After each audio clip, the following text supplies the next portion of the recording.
at is that in general, governments are much better at dealing with what happens inside their borders than outside. And if you have things that cross a lot of different borders, so the scam centers are in one place, scamming people in another place, the payment mechanisms you involve different jurisdictions, it makes it much harder for governments to deal with this because essentially it requires collaboration. But we know how to do this. We did this when it came to terrorist financing. Look, I don't want to suggest that we've been 100% successful, but there's been an incredible amount of collaboration that's developed over the last 25 years to combat terrorist financing. We're going to have to take a similar approach here.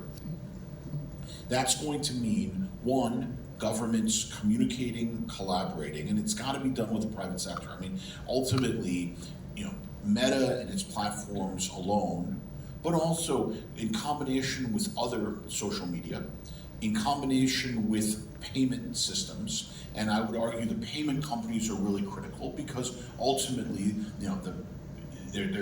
one of the critical things in terms of the scam operations is how do they get the money? How do they move the money? And so working with the private sector, getting greater collaboration with the governments, and also a sense of urgency.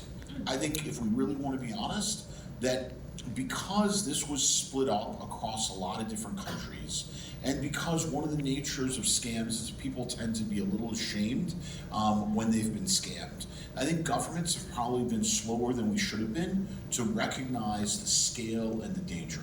I think that's past. I think governments get it now.